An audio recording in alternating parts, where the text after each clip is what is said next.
Hello, my name's Mike Parker. I am the Chaplain General of the British Army and I am in training to run the London Marathon. Joining me today to run a mile as part of my preparation is Padre T. Hi, I'm Padre T. I'm currently serving as the Household Cavalry Regimental Chaplain, but I'm an exchange officer from the US Army, so I'm a US Army Chaplain. US Army Chaplain, we have spared no expense in bringing people all the way to the UK to run a mile with me. And T, you're the first US Army Chaplain to do this exchange program. I am. I don't know how I got to be so fortunate, but yes, I am. And have you enjoyed your stay so far? Oh, it's been amazing. I always say the assignment that I'm in has been the best assignment of my Army career, and this is really true. It's going to be hard to top this. Well, I'm sorry, we can't help beyond that. You're on your own when you go back, but it's been great to have you here. Right. For us to learn from you, and I guess for you to learn a little bit from us as well. So, T, one of the things we're reflecting on in these little jogs is how we look after our physical fitness. What do we do to keep ourselves physically ready to do the job that's required of us? Tell me something about your relationship with physical preparedness. Well, so I grew up as an athlete and playing sports all the way through school, even at university. So physical fitness has always been an integral part of my life before I knew it was important to be an integral part of my life. I've always enjoyed running, biking, swimming, which then I combined them all and decided I like triathlons. But it not only sets me physically up for success, but it helps with the holistic wellness of my life. And running also, it's a part of my spiritual fitness as well. So it all goes hand in hand. So say some more about that spiritual fitness and its relationship with the physical fitness.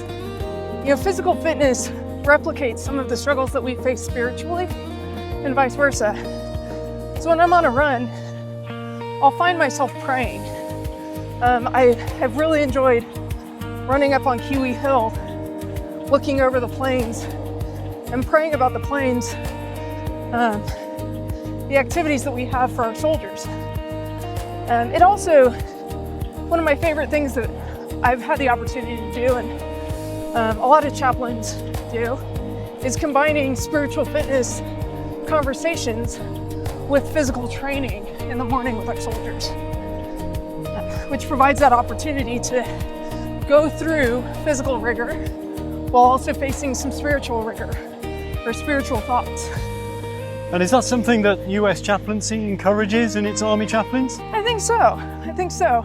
I mean, our holistic health and fitness model talks about spiritual fitness as one of the integral parts of holistic health and fitness. So spiritual fitness definitely goes right alongside all those other aspects. And in many ways, it's the foundation upon which the rest of our fitness is built. So a holistic approach to having a healthy mind, body, spirit, soul, all of those things wrapped into our everyday life and activity? Absolutely, because it all goes together, right? What you eat helps fuel you.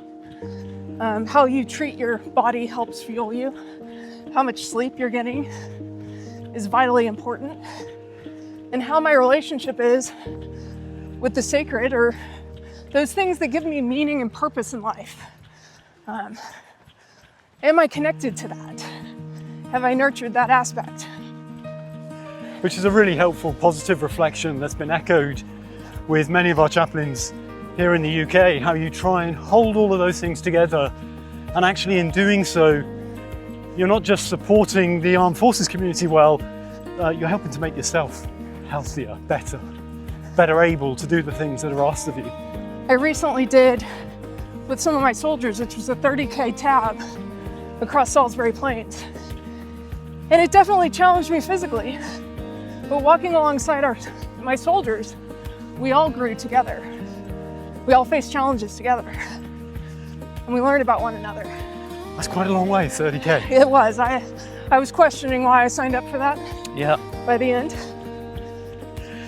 So listen, one of the things we often reflect on here in the UK is the importance of our charitable sector in helping us do support activities, both for the serving community and also for our veterans. Do you have anything similar in the US? We do. We've got several different charities. Army Emergency Relief is one that immediately comes to mind.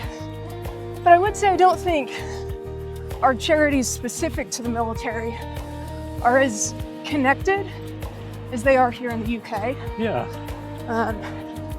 I've loved getting to know about the charities that support my regiment, for example, the Household Cavalry Foundation, but also the Army Benevolent Fund, and the ways in which they support our serving soldiers, as well as our soldiers that are getting ready to leave and either pursue something else or retire for whatever reason.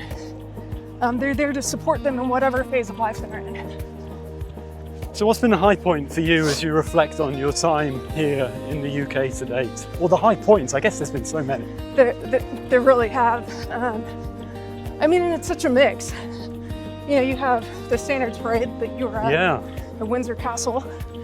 You know, that's one of those moments that once in a lifetime opportunities that you really shouldn't have in a lifetime.